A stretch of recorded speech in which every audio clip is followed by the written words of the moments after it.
성공. 종이 비행기 하나 잡겠어? 트럼프는 중동 전쟁 실패를 한국 탓으로 돌리기 시작했습니다. 관세, 주한미군 방위비, 달러 통제까지 모든 카드를 꺼냈죠.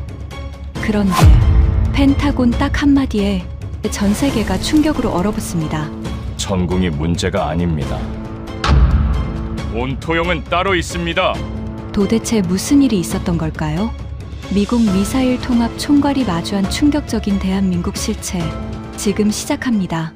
안녕하세요. 저는 더글라스 이던이라고 합니다. 미국 미사일 방어 통합 책임 총괄이라는 직함을 달고 25년 넘게 이 바닥에서 살아왔습니다. 패트리엇 체계의 초기 운용부터 사드 배치 논의, 중동 전역의 방공망 재편까지 미사일이 하늘을 가르는 곳이라면 제가 없었던 적이 거의 없었죠. 그런 제가 오늘 이 자리에서 이야기하려는 건 미사일도 요격체도 아닙니다. 대한민국 침묵에 대한 이야기입니다. 솔직히 말씀드리면 처음 한국의 침묵을 보고 겁쟁이라고 생각했습니다. 왜냐하면 저는 한국이라는 나라를 크게 의식하지 않고 자랐기 때문이죠.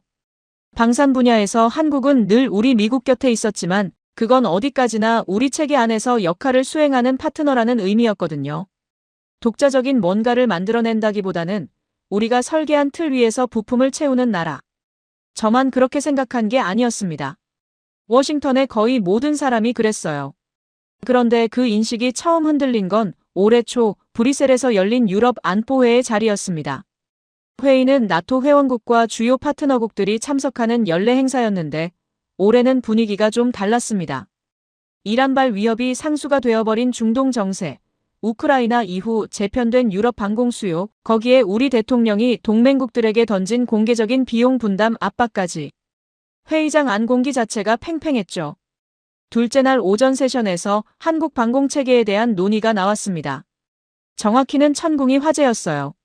사우디와 아랍에미리트가 한국산 방공 시스템에 관심을 보인다는 정보가 돌고 있었고 유럽 쪽 몇몇 국가들도 슬쩍 접촉했다는 소문이 있었거든요.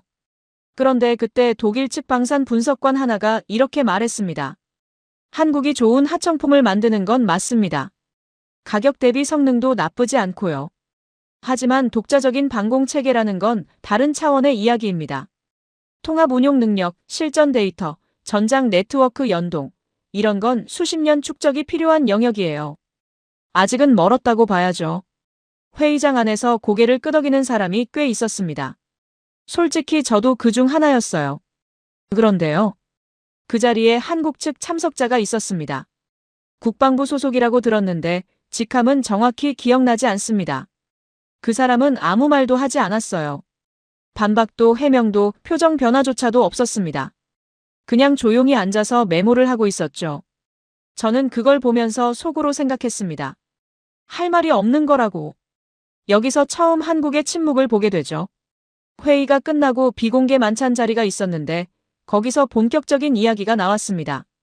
우리 트럼프 대통령의 메시지를 전달받은 국무부 차관보가 동맹국 순회를 돌고 있었거든요. 한국에 대한 요구사항은 3가지였습니다.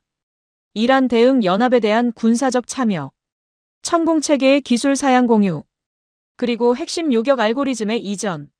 한 방에 3가지를 다 꺼낸 겁니다. 보통 이런 건 단계를 밟습니다. 하나를 먼저 꺼내고 상대가 수용하면 다음 카드를 꺼내는 거죠. 그런데 이번엔 달랐어요. 테이블 위에 패를 전부 깔아놓고 자, 어떻게 하실 건가요? 라는 식이었습니다. 일본은 사흘 만에 답을 내놨습니다. 이란 대응 참여는 헌법적 제약을 이유로 사양했지만 나머지 2가지에 대해서는 협의할 용의가 있다는 공식 입장을 발표했죠. 깔끔했습니다. 예상 가능한 반응이었고 우리도 거기에 맞춰 다음 수를 준비하면 됐어요. 역시 일본은 미국의 핵심 우방국이 맞았어요. 그런데 한국은요? 아무 말이 없었습니다. 하루가 지나고 이틀이 지나고 일주일이 지났습니다. 공식 채널에서도 비공식 라인에서도 한국 측의 반응은 제로였어요. 거절도 아니고 수용도 아니고 검토 중이라는 외교적 상투어조차 나오지 않았습니다. 워싱턴에서는 한국의 침묵을 두고 의견이 갈렸습니다. 주류 분석은 단순했어요. 내부 정치 때문에 결정을 못 내리고 있다는 거였죠. 국내 여론을 살피느라 시간을 끌고 있다. 일본처럼 빠르게 판단하는 체계가 안 되어 있다. 그런 해석이 대부분이었습니다. 그런데 한 사람이 다르게 봤습니다. 중앙정보국 동아시아 담당 선임 분석관 네이선이었어요. 저와 15년 넘게 같은 테이블에서 일해온 사람인데 그날 저녁 통화에서 이런 말을 하더군요. 더글라스, 이건 망설임이 아닌 것 같아. 무슨 뜻이지? 한국이 대답을 안 하는 게 아니라 안 하는 게 대답인 거야. 이건 계산된 무응답이야. 저는 솔직히 이해가 안 됐습니다. 우리가 패를 다 깔았는데 거기에 대한 반응이 침묵이라니. 협상 테이블에서 침묵은 보통 두 가지 중 하나입니다. 패가 없거나 패가 너무 많거나. 네이선은 후자라고 봤습니다. 저 사람들이 천궁을 꺼내놓은 건 우리한테 보여주려고 꺼낸 게 아닐 수 있어. 오히려 그 반대야. 천궁으로 시선을 묶어두려는 거지. 그러면 뒤에 뭐가 있다는 건데? 네이선이 잠깐 말을 멈췄습니다. 전화기 너머로 그가 무언가를 고르고 있다는 게 느껴졌어요. 이 사람이 말을 고르는 건 확신이 없어서가 아니라 확신의 무게가 너무 무거울 때입니다. 아직 확실하진 않아. 그런데 며칠 전에 들어온 위성 데이터에서 이상한 게 하나 잡혔어. 한국 남부 산악 지역에 새로운 시설이 올라가고 있는데 규모가 방공 레이더 기지치고는 과해. 훨씬 과해. 여러분, 이 바닥에서 25년을 버틴 사람의 감각이라는 게 있습니다. 숫자나 데이터가 아니라 상황의 흐름이 어디로 가는지 느끼는 감각이요. 그날 밤 네이선의 목소리를 들으면서 저는 처음으로 뭔가 이상하다고 느꼈습니다. 한국은 화가 나서 침묵하는 게 아니었어요. 한국은 두려워서 머뭇거리는 게 아니었어요. 이 나라는 자기가 가진 것의 무게를 정확히 알고 있는 나라였습니다. 그리고 그 무게를 언제, 어떤 방식으로 꺼내놓을지를 스스로 결정하겠다는 뜻이었죠.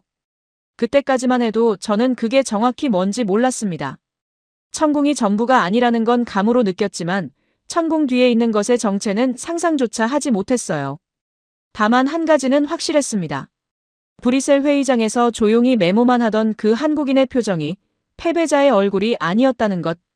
그건 자기 차례를 기다리는 사람의 얼굴이었습니다. 브뤼셀에서 돌아온 직후 워싱턴의 공기가 바뀌었습니다. 정확히 말하면 한국을 대하는 톤이 바뀐 거였죠. 그전까지 한국은 동맹국 리스트에서 늘 중간 어딘가에 놓여 있었습니다. 일본보다는 아래, 호주보다는 위. 신경은 쓰지만 크게 걱정하지는 않는 그런 위치였어요. 그런데 브뤼셀 이후로 한국이라는 이름이 회의 테이블에 오를 때마다 사람들의 목소리가 반톤쯤 낮아지기 시작했습니다. 이유는 단순했어요. 침묵이 길어지고 있었거든요. 우리 대통령은 기다리는 걸 싫어하는 사람입니다. 그건 세계가 다 아는 사실이죠. 답이 늦으면 압박의 채널을 바꾸는 게 이 사람의 방식이에요. 외교로 안 되면 경제로 가고 경제로 안 되면 안보로 간다. 한국에 대해서도 정확히 그 순서를 밟았습니다.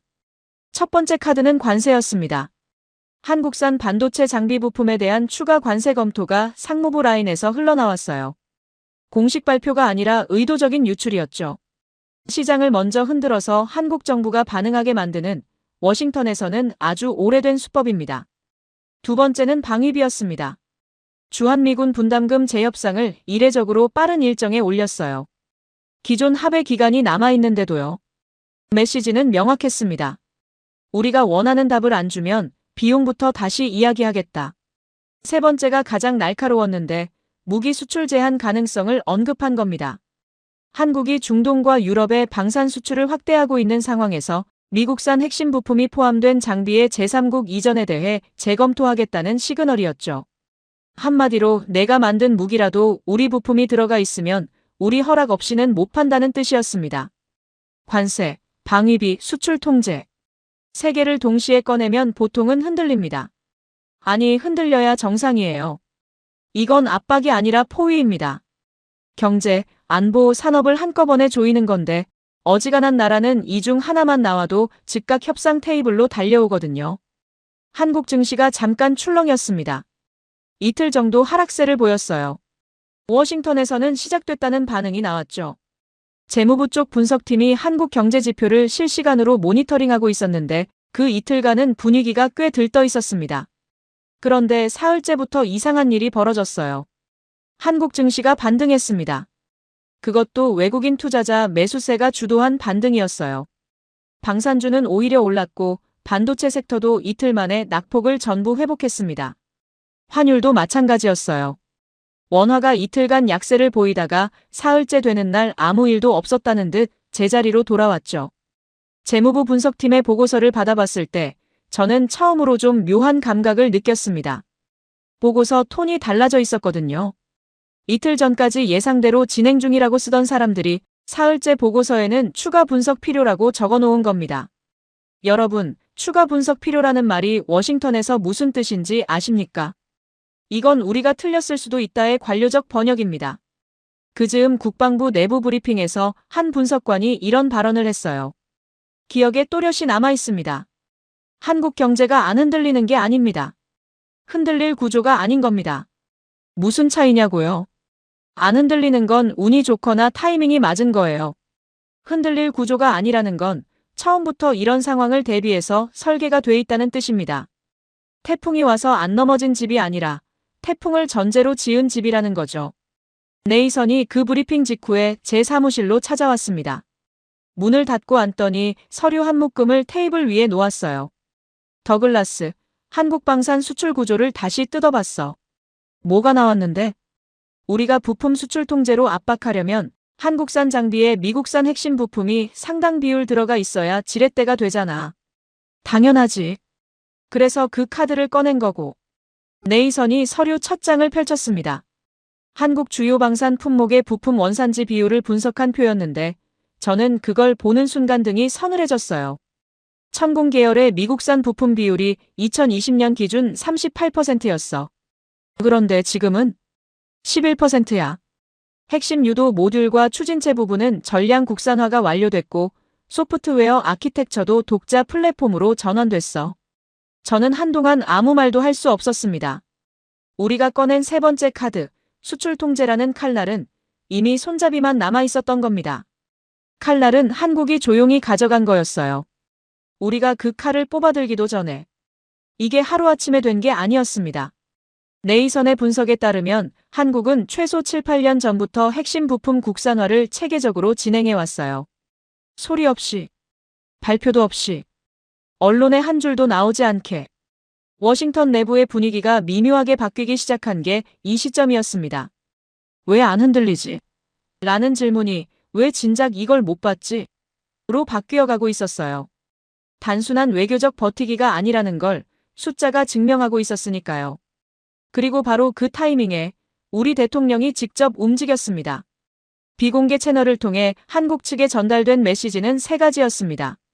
천공 계열 방공 체계의 핵심 기술 공유, 중동 전개 시 공동 운용 체계 편입, 그리고 방공망 일부 통제권의 연동. 솔직히 말씀드릴게요. 마지막 항목은 저도 놀랐습니다. 통제권 연동이라는 건 쉽게 말해 한국의 방공 시스템 일부를 우리 지휘 체계 아래 두겠다는 의미거든요. 이건 기술 협력이 아닙니다. 이건 종속입니다. 열흘이 지나서 한국 측 답변이 왔습니다.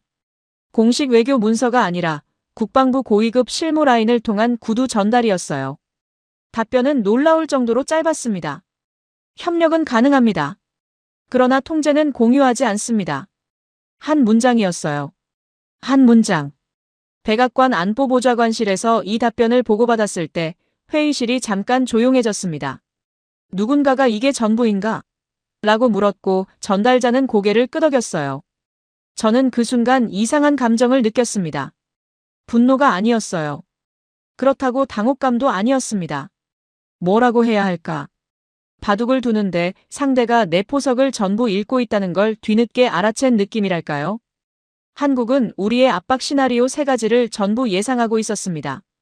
관세 압박에 대비해 수출 다변화를 이미 완료해 놓았고 방위비 압박에는 자체 방위 역량 강화라는 카드가 준비되어 있었고 수출 통제에 대해서는 부품 국산화로 지렛대 자체를 제거해버렸어요. 네이선이 그날 밤 저에게 한 말이 계속 머릿속을 맴돌았습니다. 우리는 지금 무기를 놓고 싸우고 있다고 생각했는데 한국은 애초에 다른 게임을 하고 있었던 거야.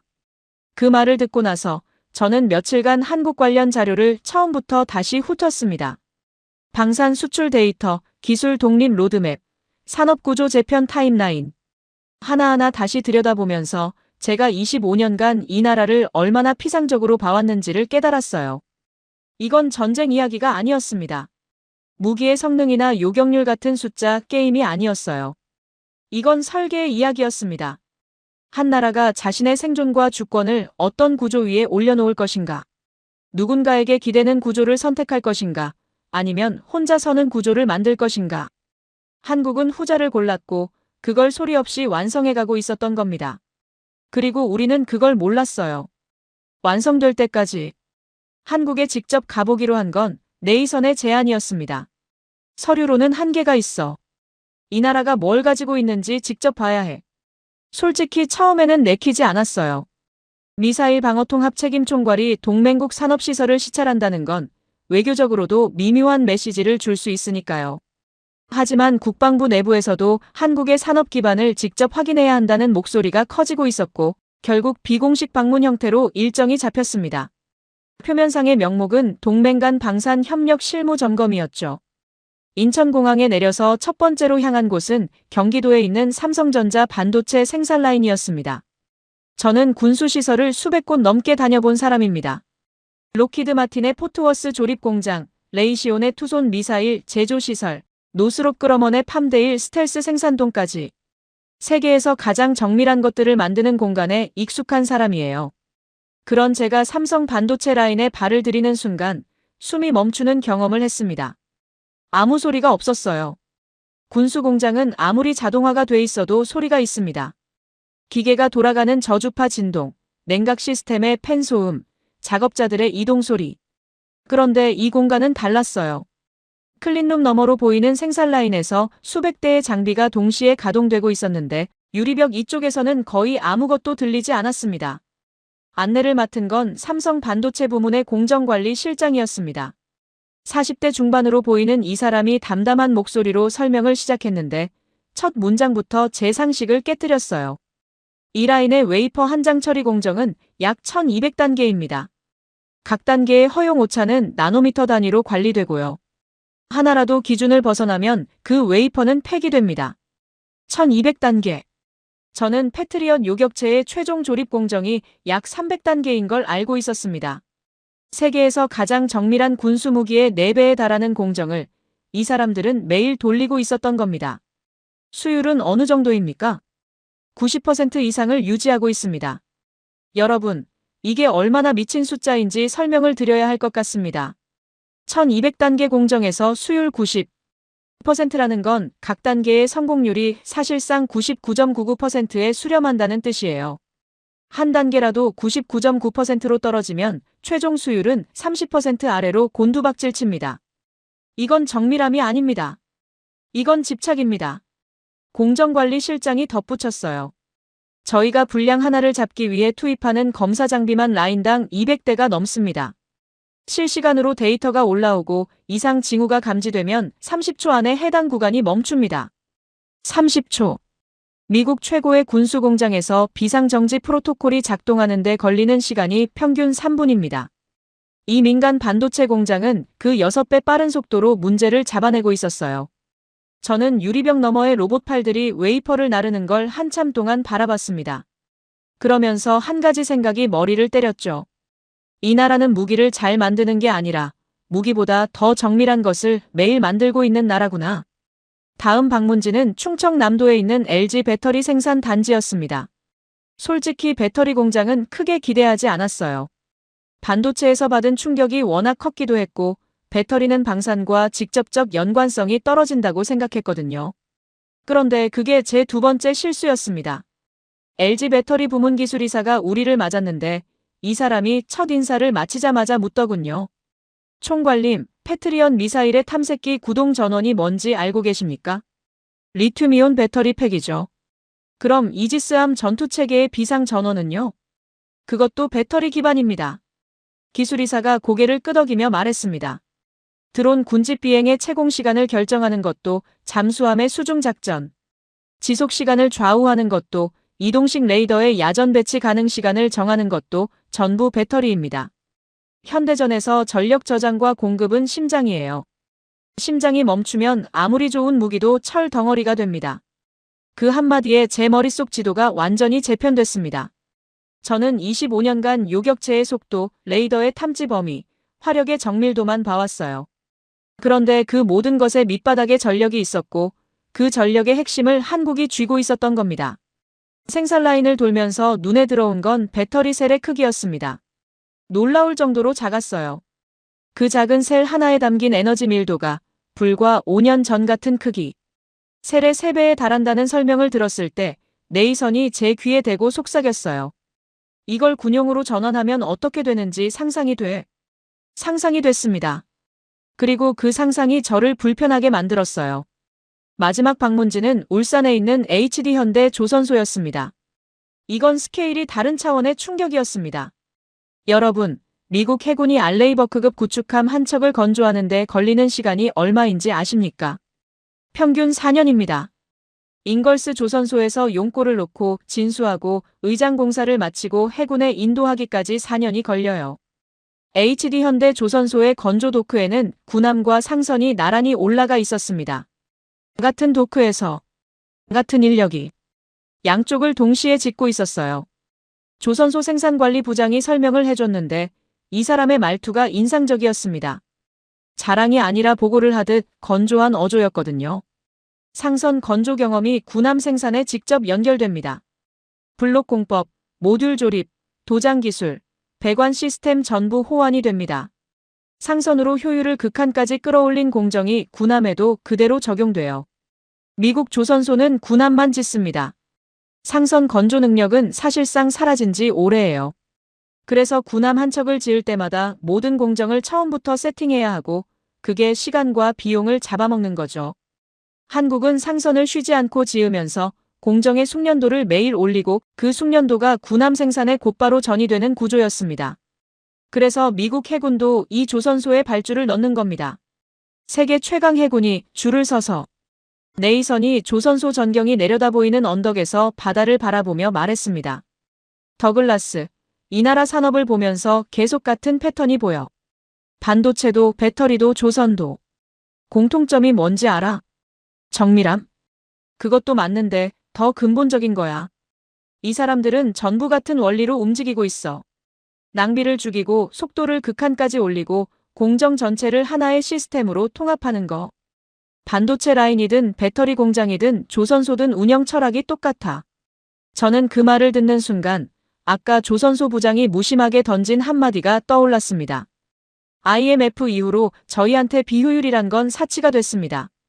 IMF 1997년 한국이 국가부도 직전까지 갔던 그 위기 말입니다. 그때 이 나라는 무너질 뻔했고 그 경험이 산업 전체의 체질을 바꿔버린 거였어요. 살아남기 위해 깎고 또 깎아서 결국 뼈만 남은 구조를 만들어낸 겁니다. 그리고 그 뼈대가 지금 세계에서 가장 단단한 산업 기반이 되어 있었죠. 이건 부유한 나라가 돈으로 쌓아올린 경쟁력이 아니었습니다. 이건 한번 무너져본 나라가 다시는 무너지지 않겠다고 이를 악물고 만들어낸 생존 구조였어요. 조선소를 떠나는 차 안에서 저는 창밖으로 울산공업단지의 불빛들을 바라봤습니다. 밤 10시가 넘었는데도 공장들의 불이 꺼지지 않고 있었어요. 저 불빛 하나하나가 반도체이고 배터리이고 선박이고 그리고 결국에는 무기였습니다. 한국은 무기 공장이 따로 있는 나라가 아니었어요. 이 나라 전체가 하나의 정밀 공장이었습니다. 울산에서 돌아온 다음 날 저는 네이선과 함께 서울 용산에 있는 국방부 청사를 방문했습니다. 이번 일정은 제가 직접 요청한 거였어요. 반도체, 배터리, 조선소를 돌면서 산업 기반의 규모는 확인했지만 그것들이 실제로 군사체계와 어떻게 연결되는지는 아직 보지 못했거든요. 아무리 생산력이 뛰어나도 그걸 전장에서 하나로 묶는 체계가 없으면 부품 창고에 불과합니다. 저는 그 연결고리를 찾으러 간 겁니다. 한국 측에서 우리를 안내한 건 국방과학연구소 소속 인공지능통합체계팀장 박준혁이라는 사람이었습니다. 40대 후반, 안경 너머의 눈이 굉장히 차분한 인상이었어요. 말수가 적고 질문에만 정확히 대답하는 타입이었죠. 군인이 아니라 연구원 출신이라는 게 바로 느껴졌습니다. 박준혁 팀장이 우리를 데리고 간 곳은 지하 2층에 있는 시뮬레이션 센터였습니다. 대형 스크린 8개가 벽면을 가득 채우고 있었고 그 앞으로 운용 콘솔이 30여 개 배치돼 있었어요. 스크린에는 한반도 전역의 항공 관제 화면이 실시간으로 떠 있었습니다. 오늘 보여드릴 건 저희가 개발 중인 AI 기반 통합방공 운영체계의 시뮬레이션입니다. 박준혁 팀장이 콘솔 앞에 앉으며 말했어요. 그리고 시나리오를 돌리기 시작했습니다. 화면에 가상의 전투 상황이 펼쳐졌어요. 한반도 서해 상공에서 다수의 적 미사일이 탐지되고 수도권을 향해 접근하는 시나리오였습니다. 익숙한 설정이었죠. 이런 시뮬레이션은 미국에서도 수백 번 돌려봤으니까요. 그런데 화면에 이상한 게 보였습니다. 요격 명령이 즉시 나가지 않았어요. 미사일이 탐지되고 궤적이 계산되고 요격 가능 범위에 진입했는데도 체계가 멈춰 있었습니다. 정확히는 멈춘 게 아니라 다른 걸 먼저 처리하고 있었어요. 스크린 한쪽에 민간 항공기 동선이 표시되더니 체계가 자동으로 민간기 세대의 회피 경로를 생성하기 시작했습니다. 동시에 수도권 서쪽 지역의 민간인 대피 동선과 지하철 운행 현황이 오버레이로 떴어요. 그리고 그 모든 데이터가 정리된 후에야 요격 순서가 결정됐습니다. 저는 순간적으로 불편했습니다. 전투 상황에서 가장 먼저 해야 할 건 위협 제거입니다. 날아오는 미사일을 1초라도 빨리 격추하는 게 최우선이에요. 민간 항공기 경로 따위는 그 다음 문제죠. 이건 기본 중의 기본입니다. 팀장님, 이 체계는 왜 요격 전에 민간 동선부터 처리합니까? 시간 손실이 발생하지 않습니까? 제 질문에 박준혁 팀장이 고개를 돌렸습니다. 표정 변화는 없었지만 눈빛이 아주 미세하게 달라졌어요. 이 질문을 기다렸다는 듯한 눈이었습니다. 총괄님, 2023년 가자 사태 이후 국제 여론이 어떻게 움직였는지 기억하실 겁니다. 기억하고 있었습니다. 민간인 피해 논란이 군사작전의 정당성 자체를 흔들었죠. 현대전에서 요격 성공률이 99%여도 민간 피해가 한 건 발생하면 전쟁의 서사가 뒤집힙니다. 여론이 뒤집히면 동맹 지지가 흔들리고 동맹이 흔들리면 전장 지속성이 무너집니다. 박준혁 팀장이 스크린을 가리켰어요. 그래서 저희 체계는 요격 전에 0.4초를 씁니다. 그 0.4초 동안 민간 항공기 충돌 가능성, 요격 파편, 낙하 범위, 지상 민간인 밀집도를 전부 계산합니다. 그리고 그 계산이 끝난 후에 최종 요격 순서를 결정하죠. 0.4초. 여러분, 0.4초가 짧다고 생각하십니까? 전투 상황에서 0.4초는 영겁입니다. 미사일 한 발이 그 시간 동안 이동하는 거리가 수백 미터에 달해요. 그런데 이 체계는 그 0.4초를 일부러 쓰고 있었습니다. 민간인을 먼저 분리하기 위해서. 처음에는 비효율이라고 생각했습니다. 솔직히 말씀드리면 어리석다고까지 느꼈어요. 그런데 네이선이 옆에서 뭔가를 계산하더니 제 어깨를 잡았습니다. 더글라스, 이거 봐. 네이선이 노트에 적어놓은 숫자를 보여줬어요. 미국의 패트리엇 체계가 5인 사격으로 발생시킨 민간 피해 사례와 그로 인한 외교적 비용, 동맹국 이탈 리스크를 금액으로 환산한 표였습니다. 걸프전 때 영국군 토네이도를 패트리엇이 5인 격추한 거 기억하지? 그 사건 하나로 미영 군사 협력에 금이 갔어. 사후 처리 비용이 얼마였는지 알아? 저는 알고 있었습니다. 그리고 그 숫자를 떠올리는 순간 0.4초의 의미가 완전히 달라졌어요. 한국의 AI는 0.4초를 낭비하는 게 아니었습니다. 0.4초를 투자하는 거였어요. 그 짧은 시간이 5인 사격을 방지하고 민간 피해를 차단하고 국제 여론을 지키고 결과적으로 전쟁을 더 오래 수행할 수 있는 정당성을 보전하는 거였습니다. 공격보다 먼저 전체 상황을 읽는 체계. 이건 무기가 아니라 판단이었습니다.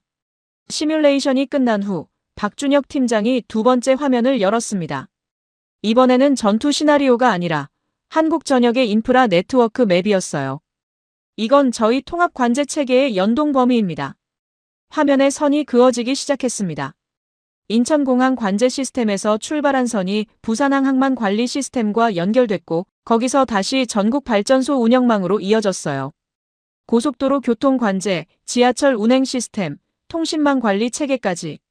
선이 늘어날수록 화면은 거미줄처럼 촘촘해졌습니다. 이 모든 게 연결돼 있다는 겁니까? 실시간으로 데이터를 주고받습니다.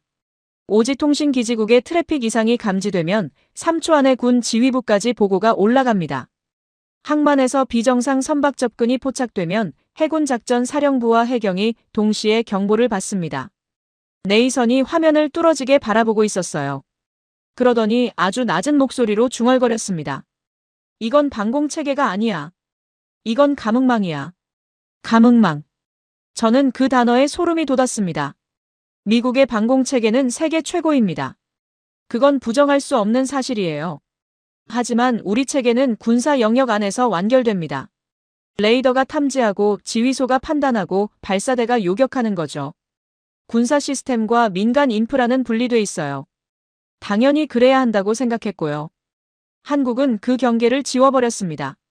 공항이 레이더가 되고 항만이 감시 초소가 되고 통신망이 신경계가 되고 발전소가 심장이 되는 구조.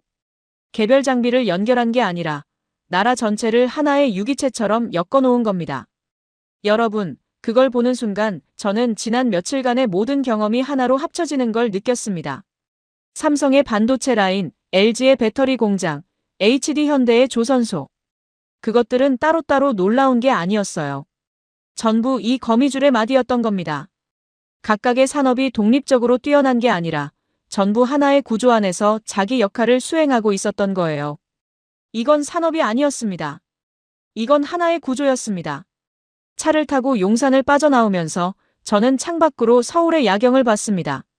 수백만 개의 불빛이 빼곡하게 들어찬 도시.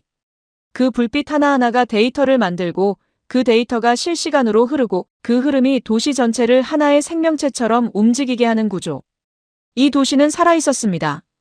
그리고 이 도시는 보고 있었어요. 모든 것을.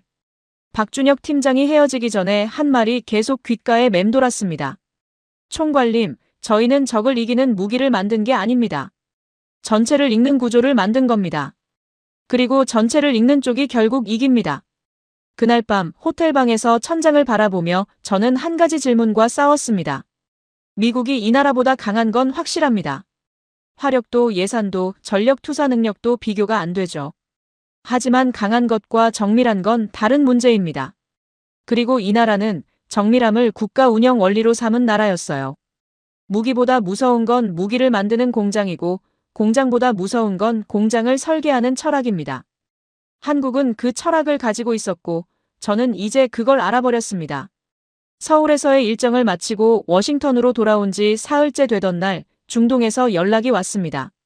사우디 국방부 산하방공획득위원회가 천공이 실사격 시험에서 보여준 성능 데이터를 검토한 뒤 공식 평가 보고서를 내부 회람했다는 거였어요. 해당 보고서의 요약본이 우리 쪽 정보 라인을 통해 올라왔는데 첫 페이지에 적힌 문장이 눈에 박혔습니다. 기존에 검토한 모든 방공체계와의 비교 자체가 무의미한 수준의 격차. 사우디가 그동안 검토한 체계가 뭔지 아십니까? 패트리엇, S-400, 아이언돔, 아스터 30. 서방이 만든 최고급 방공 시스템 전부를 테이블에 올려놓고 비교한 끝에 천공이 비교 자체가 무의미하다는 평가를 받은 겁니다. 중동 전역이 술렁였습니다. 아랍에미리트가 즉각 한국 측에 추가 브리핑을 요청했고 이집트와 이라크도 비공식 라인으로 접촉을 시도했어요. 유럽에서는 폴란드가 가장 먼저 움직였고 루마니아와 노르웨이가 뒤를 따랐습니다. 우리 국방부 내부에서도 긴급 검토가 시작됐습니다. 천공의 기술 사양을 재분석하라는 지시가 미사일 방어국에 떨어졌고 저도 그 검토팀에 합류했어요. 그때까지만 해도 저는 천공이 한국 방공 능력의 정점이라고 생각하고 있었습니다. 분명히 뛰어난 체계지만 결국은 천공이 전부일 거라고. 그걸 기준으로 한국의 방공 역량을 평가하면 되는 거라고. 그 생각이 산산조각 난 건 한국 국방부와의 영상회의에서였습니다.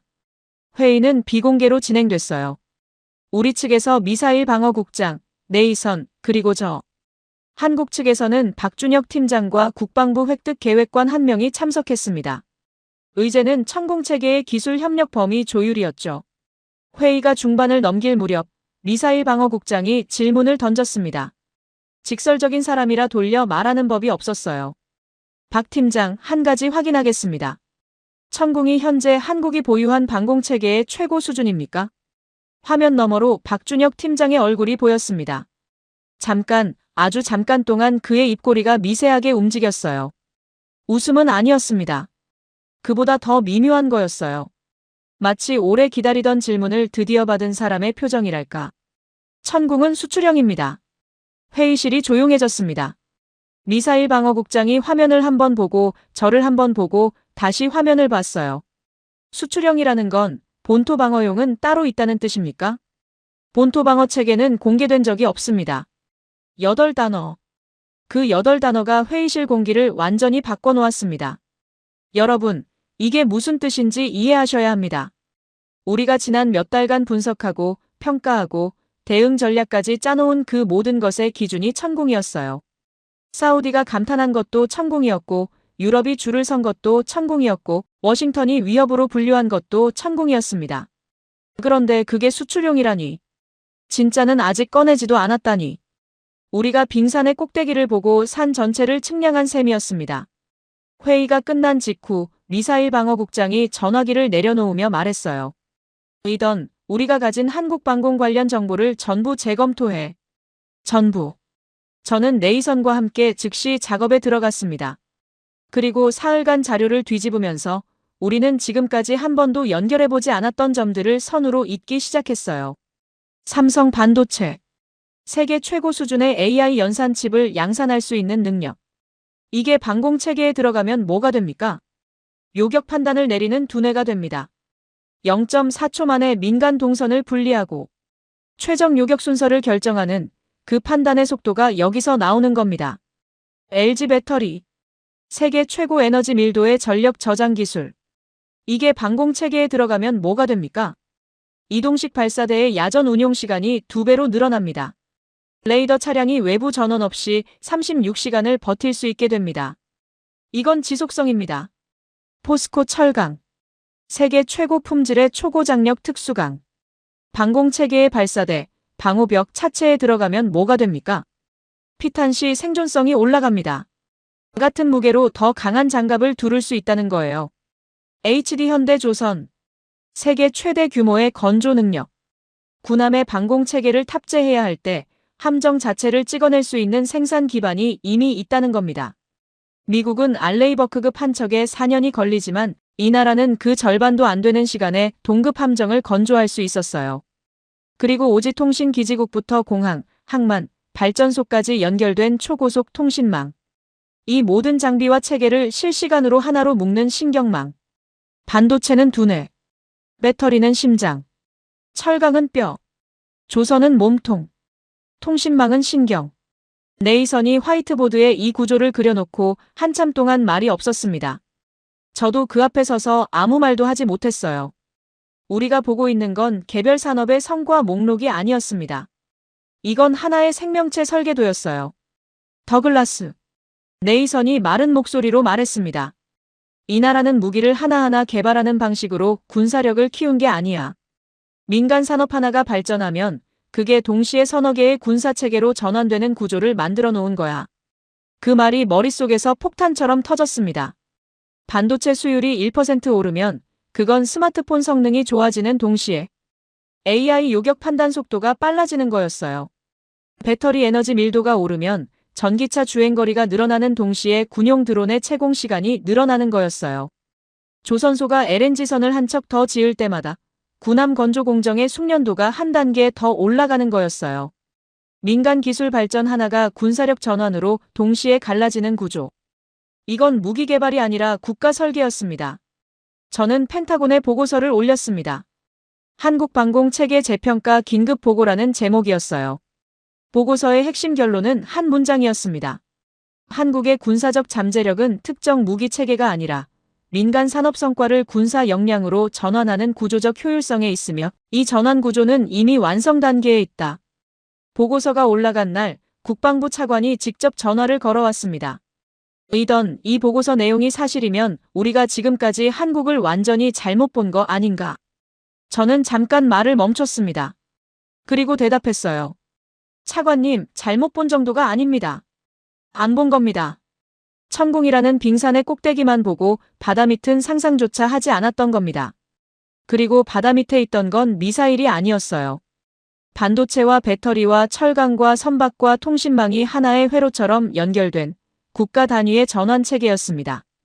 그날 밤 저는 사무실 창문 너머로 워싱턴의 불빛을 바라봤습니다. 며칠 전 서울에서 본 야경이 겹쳐 보였어요. 비슷한 불빛이었지만 그 불빛 아래의 구조는 전혀 달랐습니다. 우리의 불빛은 각자 따로 빛나고 있었습니다. 한국의 불빛은 전부 연결되어 있었습니다. 펜타곤에 보고서를 올린 다음 주 국방부 내부에서 긴급 브리핑이 소집됐습니다. 주제는 한국이 아니었어요. 미국이었습니다. 정확히는 미국의 조선산업 현황 점검이었죠. 한국을 다녀온 뒤로 국방부 상층부에서 비교 분석을 요구했고 그 결과가 이날 처음 공유된 겁니다. 브리핑을 맡은 건 해군 획득 담당 부국장이었습니다. 이 사람이 첫 번째 슬라이드를 띄우는 순간 회의실 분위기가 가라앉았어요. 미시시피 주 파스카굴라에 있는 잉걸스 조선소의 위성 사진이었습니다. 건조 도크 4개 중 가동 중인 건 2개. 나머지 2개는 빈 채로 방치돼 있었고 위성 화면에서도 도크 바닥에 물이 고여 있는 게 보였어요. 두 번째 슬라이드. 버지니아 주 뉴포트 뉴스 조선소. 핵추진 항공모함을 건조하는 미국 유일의 시설인데 주차장 한쪽에 잡초가 올라와 있었습니다. 인력 현황 그래프가 옆에 붙어 있었는데 2005년 대비 숙련 용접 공수가 42% 감소했다는 수치가 적혀 있었어요. 세 번째 슬라이드. 전국 조선소 설비 가동률 추이. 2015년 78%에서 현재 53%. 곡선이 완만하게 그러나 멈추지 않고 내려가고 있었습니다. 해군 부국장이 슬라이드를 넘기며 말했어요. 목소리에 감정이 없었습니다. 알레이버크급 구축함 한 척 건조에 평균 4년. 콜럼비아급 잠수함은 현재 공정 지연으로 인도 일정이 2년 이상 밀려 있습니다. 용접 인력 부족으로 교대 근무조차 정상 편성이 안 되는 시설이 전체의 3분의 1입니다. 네이선이 제 옆에서 조용히 한마디 했어요. 한국 울산 조선소 가동률이 몇이었지? 97%. 저는 그 숫자를 입 밖에 내지 않았습니다. 이 회의실에서 그 숫자를 말하면 그건 비교가 아니라 모욕이 될 것 같았거든요. 브리핑이 끝난 뒤 복도에서 해군 부국장과 마주쳤습니다. 이 사람이 저를 보더니 걸음을 멈추고 이렇게 말했어요. 이던 한국 조선소 직접 가봤다면서? 네. 솔직하게 말해줘. 거기 지금 수주 잔량이 얼마야? 3년치 이상이 밀려 있다고 들었습니다. LNG선, 컨테이너선, 해양 플랜트까지. 거기에 군함 발주가 별도로 들어가 있고요. 부국장이 눈을 감았습니다. 3초쯤 그러고 있다가 다시 눈을 뜨며 말했어요. 우리는 도크가 비어서 문제이고 저쪽은 도크가 모자라서 문제라는 거네. 그 한마디에 모든 게 요약돼 있었습니다. 바로 그 시점에 백악관이 움직였습니다. 우리 대통령이 미국 조선산업과 방위산업의 부활을 핵심 어젠다로 내걸었는데 문제는 부활시킬 역량이 국내에 부족하다는 거였어요. 설비도 인력도 기술도 한순간에 만들어지는 게 아니니까요. 그래서 나온 해법이 동맹국 협력이었고 그 동맹국 중 첫 번째 이름이 한국이었습니다. 한화라는 한국 기업이 미국 방산 시장에 이미 진출해 있다는 건 알고 있었습니다. 필라델피아에 장갑차 생산 시설을 짓고 있었거든요. 백악관은 이 라인을 확대해서 조선 분야까지 한국의 생산 협력을 끌어오겠다는 구상을 했어요. 협력 요청서가 한국 측에 전달된 건 그로부터 며칠 뒤였습니다. 내용은 명확했어요. 한화오션의 조선 기술과 생산 관리 노하우를 활용해 미국 조선소 현대화에 참여해달라는 것. 규모와 조건이 꽤 구체적으로 명시돼 있었고 속도를 내겠다는 의지가 문서 전체에 배어 있었죠. 한국 측의 반응을 기다리는 동안 저는 한 가지 장면을 계속 떠올렸습니다. 울산 조선소에서 봤던 건조 도크의 모습이요. 거기서는 군함과 상선이 같은 공간에서 동시에 만들어지고 있었어요. 하루 24시간 쉬지 않고. 도크마다 작업자들이 빼곡했고 크레인이 블록을 나르는 동작에는 낭비되는 움직임이 단 한 번도 없었습니다. 그리고 우리 뉴포트 뉴스 조선소의 주차장에는 잡초가 자라고 있었죠. 한국 측 답변은 열흘 뒤에 왔습니다. 거절이 아니었어요. 하지만 수용도 아니었습니다. 한화오션 측 실무진이 협력 요청서를 받아들고 검토 후 회신하겠다고만 한 겁니다. 그런데 그 회신 톤이 묘했어요. 네이선이 정보 라인을 통해 입수한 한국 측 내부 반응을 전해줬는데 이런 거였습니다. 계약서 내용을 면밀히 검토할 필요가 있지만 현재 수주 잔량과 인력 배치 상황을 고려하면 미국 측 요구 일정에 맞추기 어려울 수 있다. 여러분, 이 문장이 무엇을 의미하는지 이해하셔야 합니다. 세계 최강 군사대국이 우리 배를 좀 만들어달라고 요청을 했는데 상대방이 일정이 좀 빠듯한데요 라고 답한 겁니다. 바빠서. 일이 너무 많아서. 미국이 대기표를 받은 겁니다. 국방부 해군 프로그램 담당관 리처드가 이 소식을 듣고 제 사무실에 찾아왔어요. 이 사람은 30년 경력의 해군 출신으로 세계 어디서든 미국이 요청하면 즉각 응하는 게 당연하다고 믿는 세대의 사람이었습니다. 이던 한국이 우리 요청에 일정을 맞추기 어렵다고 했다는 게 사실인가? 사실입니다. 그게 말이 되나? 우리가 한국의 배를 발주하겠다는 건데. 리처드, 지금 한국 조선소에 빈 도크가 없어요. 3년치 수주가 밀려 있습니다. 우리가 가겠다고 해서 앞줄로 끼워줄 수 있는 상황이 아닌 거죠. 리처드의 얼굴이 굳어졌습니다. 이 사람이 화가 난 게 아니었어요. 당혹스러워하고 있었습니다. 자기가 살아온 세계의 질서에서 미국이 줄을 서는 상황은 존재하지 않았으니까요. 그날 저녁 저는 사무실에서 혼자 한국 관련 자료를 다시 펼쳐놓고 생각에 잠겼습니다. 한 가지 질문이 머리를 떠나지 않았어요. 전쟁에서 이기는 건 정말 무기의 성능일까? 패트리엇이 천공보다 못한 적은 한 번도 없었습니다. F-35는 여전히 세계 최고의 전투기이고 알레이버크급은 가장 강력한 구축함이에요. 무기 하나하나의 스펙으로 따지면 미국을 이길 나라는 없습니다. 그런데 전쟁은 스펙으로 하는 게 아니었어요. 미사일 한 발을 쏘면 다음 발을 얼마나 빨리 채울 수 있느냐? 함정이 피격되면 수리해서 다시 전장에 내보내는데 얼마가 걸리느냐? 레이더가 고장나면 교체 부품이 며칠 만에 도착하느냐? 전쟁이 1년, 2년으로 길어지면 생산 라인을 얼마나 빨리 확장할 수 있느냐? 이 모든 질문의 답이 같은 곳을 가리키고 있었습니다. 미국은 무기를 세고 있었습니다. 보유량, 배치 현황, 화력 지수. 숫자로 우위를 확인하는 방식이었죠. 한국은 시간을 장악하고 있었습니다. 만드는 시간, 고치는 시간, 보내는 시간, 늘리는 시간. 모든 공정에서 시간을 깎아내는데 국가 역량을 집중하고 있었어요. 그리고 전쟁에서 무기가 바닥나는 건 화력 문제이지만 시간이 바닥나는 건 패전입니다. 네이선이 그날 밤 늦게 전화를 걸어왔습니다. 목소리가 평소와 달리 차분하다 못해 무거웠어요. 더글라스, 한국을 재분류해야 할 것 같아. 어떻게? 이 나라는 무기를 납품하는 나라가 아니야. 전쟁 지속 능력을 판매하는 나라가 된 거야. 무기는 소모품이지만 그 무기를 쉬지 않고 만들고 고치고 채우는 능력은 전략 자산이야. 한국이 지금 팔고 있는 건 미사일이 아니라 그 능력 자체야. 전화를 끊고 나서 저는 한참 동안 책상 앞에 앉아 있었습니다. 한화오션의 필라델피아 공장, 삼성의 반도체 라인, LG의 배터리 단지, HD현대의 울산 도크, 그리고 그 모든 것을 하나로 묶는 통신망과 AI 관제 체계. 이 나라는 평화로울 때 번 돈으로 무기를 사는 나라가 아니었습니다. 평화로울 때 만드는 모든 것이 전시에 곧바로 전환되는 나라였어요. 그리고 그 전환의 속도가 세계 어떤 나라도 따라올 수 없는 수준에 도달해 있었습니다. 창밖의 워싱턴은 여전히 조용했습니다. 하지만 저는 알고 있었어요. 태평양 건너 한국의 조선소에서는 지금 이 순간에도 용접 불꽃이 타오르고 있다는 걸. 도크가 모자라서 밤새 돌리고 있다는 걸. 미국은 잠들어 있었고 한국은 만들고 있었습니다. 한국에 대한 재평가 보고서가 펜타곤 내부를 돌기 시작한 직후 세계 각국의 반응이 하나둘 들어오기 시작했습니다. 흥미로운 건 반응이 전부 달랐다는 거예요. 같은 정보를 보고 같은 결론에 도달했을 텐데 각국이 택한 태도는 완전히 갈렸습니다.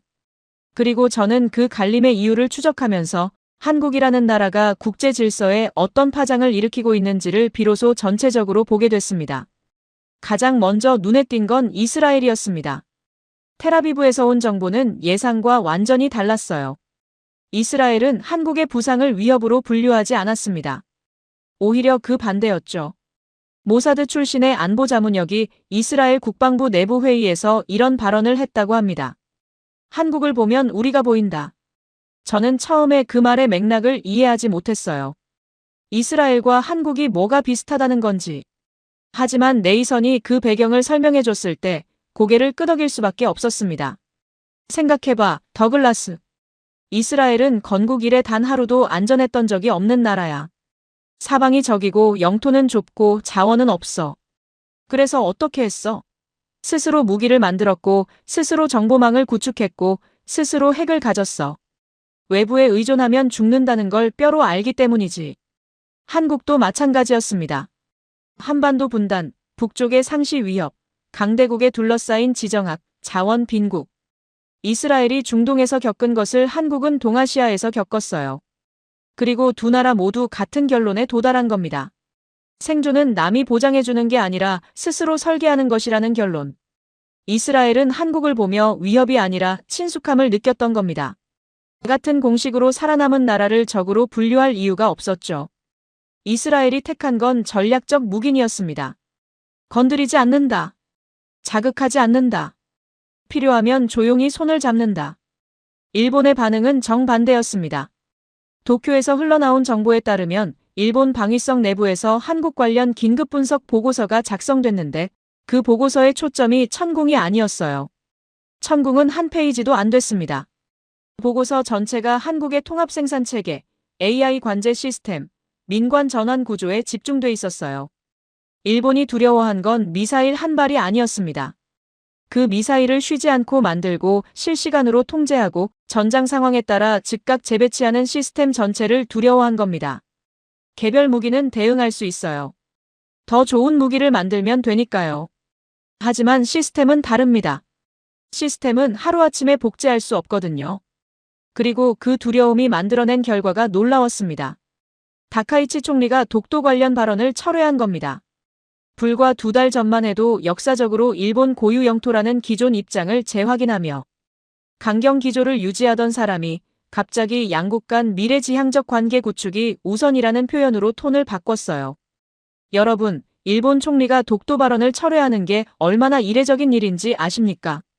이건 단순한 외교적 수사 조정이 아닙니다. 일본 국내 정치에서 영토 문제는 절대 양보하지 않는 성역이에요. 그 성역을 건드린 겁니다. 왜? 한국을 자극하는 게 더 위험하다고 판단했기 때문입니다. 네이선이 이 소식을 전해주면서 덧붙인 말이 있었어요. 일본은 한국의 힘이 커지는 걸 막을 수 없다는 걸 인정한 거야. 그래서 전략을 바꾼 거지. 충돌 대신 거리 유지. 자극하지 않는 쪽으로. 이스라엘은 묵인. 일본은 공포에 의한 후퇴. 그러면 중국은 어땠을까요? 베이징의 반응은 가장 복잡했습니다. 중국은 한국의 급격한 체급 상승을 분명히 불편해했어요. 동아시아에서 중국 다음 가는 군사적 잠재력을 가진 나라가 등장한다는 건 지역 패권 구도에 균열이 생긴다는 뜻이니까요. 그런데 중국이 한국을 정면으로 견제하지 않았습니다. 왜 그랬을까요? 네이선의 분석은 이랬습니다.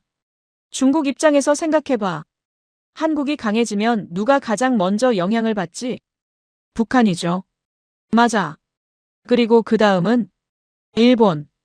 바로 그거야. 한국의 군사적 부상은 북한의 도발 가능성을 억제하는 효과가 있어. 동시에 일본의 군사적 팽창에도 브레이크가 걸리지. 중국 입장에서 한국은 자기 앞마당을 어지럽히는 존재가 아니라 북한과 일본을 동시에 묶어두는 균형추가 될 수 있는 거야. 균형추. 한국이 강해지는 게 중국에게 손해만은 아니라는 계산. 불편하지만 유용한 존재. 그래서 중국이 택한 건 직접 충돌도 아니고 묵인도 아닌 전략적 관망이었습니다. 지켜보되 아직은 건드리지 않는다. 이스라엘의 묵인, 일본의 공포, 중국의 계산. 반응은 전부 달랐지만 저는 그 세 가지 속에서 하나의 공통점을 발견했습니다. 누구도 한국을 예전 방식으로 다루려 하지 않았다는 겁니다. 불과 몇 달 전까지 브뤼셀 회의장에서 좋은 하청품 정도는 만들 수 있다고 말하던 세계가 지금은 한국을 어떻게 자극하지 않을 것인가를 고민하고 있었어요. 이 변화가 몇 년에 걸쳐 일어난 게 아닙니다. 몇 달 사이에 벌어진 일이에요. 아니, 정확히는 몇 달 사이에 드러난 일이죠. 한국은 진작 준비되어 있었고 세계가 뒤늦게 알아챈 것뿐이니까요. 그리고 이 모든 혼란의 중심에 우리 대통령이 서 있었습니다. 중동 정책이 흔들리고 있었어요. 이란 대응 연합을 꾸리겠다며 동맹국들을 압박했지만 한국은 끝내 우리 뜻대로 움직이지 않았고 한국 없이 구성한 연합의 실효성에 대한 의문이 의회에서 터져나오기 시작했습니다. 중동에 투입한 자원 대비 성과가 뭐냐는 질문이 상원군사위원회에서 공식적으로 제기됐어요. 거기에 한국 방공 체계에 대한 정보 판단 실패까지 겹쳤습니다. 천궁이 수출형에 불과했다는 사실, 한국의 실제 방위 역량을 워싱턴이 파악하지 못했다는 사실이 언론에 흘러나가면서 대통령이 한국을 압박하려다 오히려 미국의 약점만 노출시켰다는 비판이 쏟아졌어요. 의회 내에서 탄핵 움직임이 나온 건 그 직후였습니다. 공식적으로는 중동 정책 실패에 대한 책임 추궁이라는 명목이었지만 실질적인 방아쇠는 한국이었습니다. 한국이라는 변수를 읽지 못한 것, 한국을 과소평가해서 압박 전략이 역효과를 낸 것, 그 과정에서 미국의 산업적 열의가 전 세계에 공개된 것. 모든 화살이 백악관을 향하고 있었어요. 리처드가 복도에서 저를 붙잡고 말했습니다. 이던 미친 세상이야. 한국 때문에 대통령이 위험해지다니. 저는 아무 대답도 하지 않았습니다.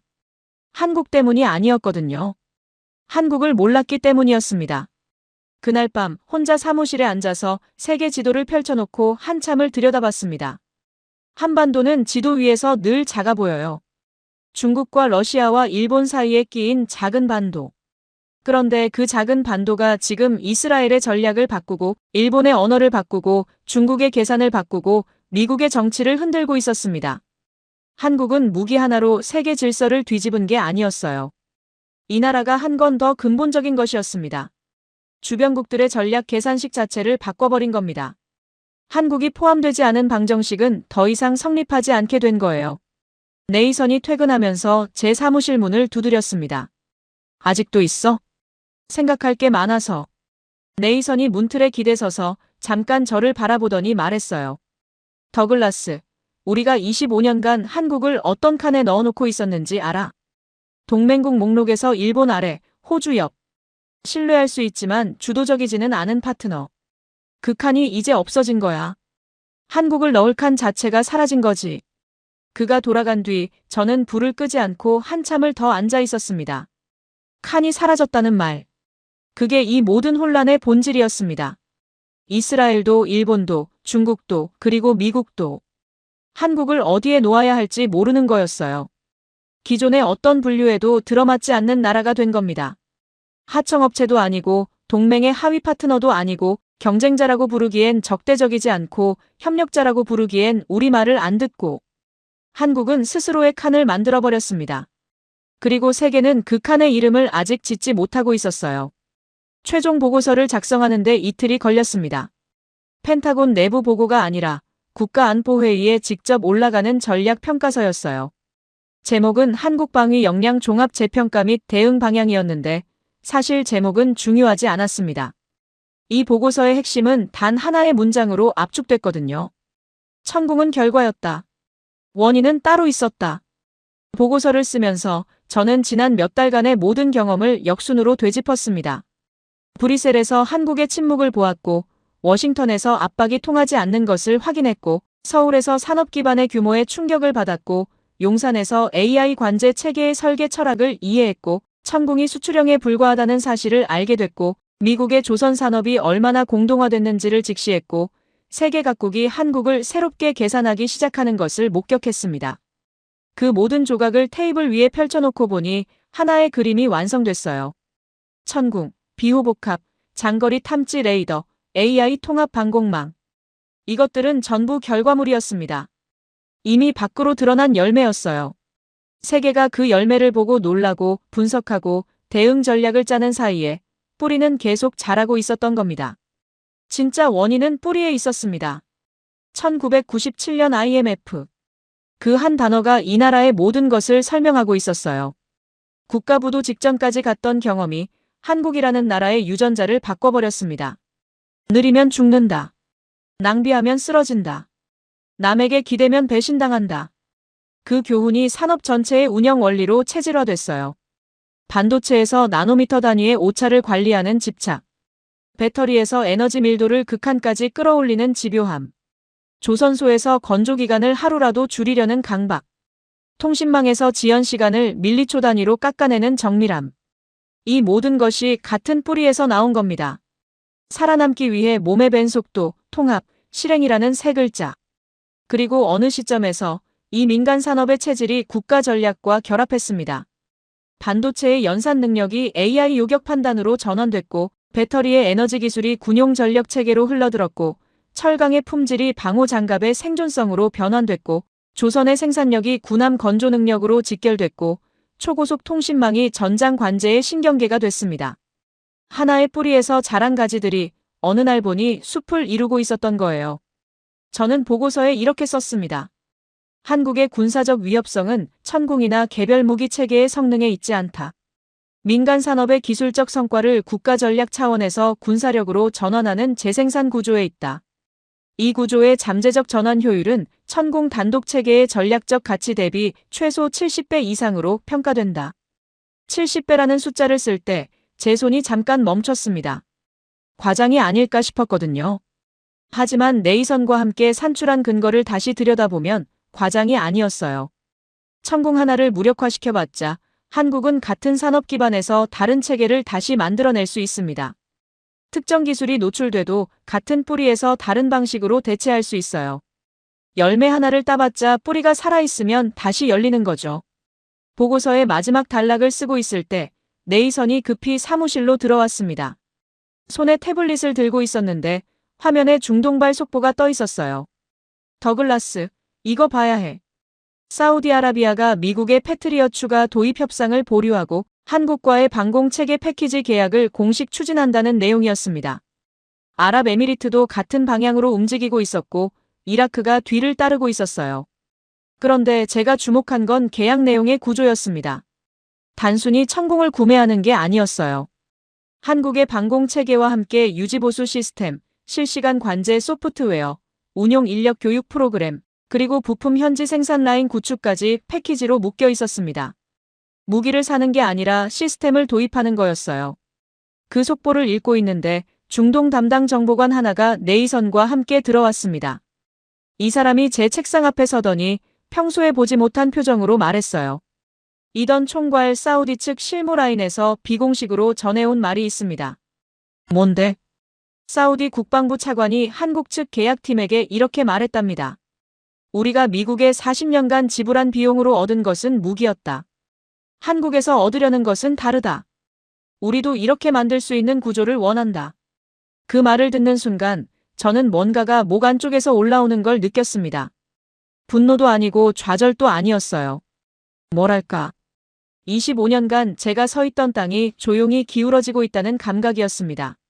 사우디가 한국을 선택한 건 한국이 강요해서가 아니었습니다. 미국이 밀어서도 아니었어요. 사우디가 스스로 결과를 보고 스스로 판단하고 스스로 구조를 택한 겁니다. 이건 무기시장의 변화가 아니라 선택의 기준 자체가 바뀐 거였어요. 여러분, 무기를 잘 만드는 나라는 많습니다.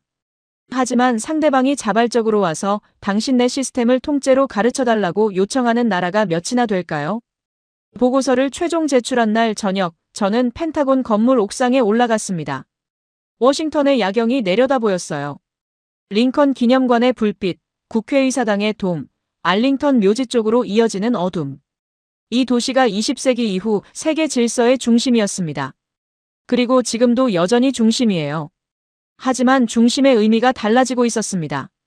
네이선이 올라와서 제 옆에 섰습니다. 한참 동안 아무 말 없이 같은 풍경을 바라보다가 그가 먼저 입을 열었어요. 더글라스, 결국 우리가 놓친 게 뭐였을까? 저는 이미 답을 알고 있었습니다.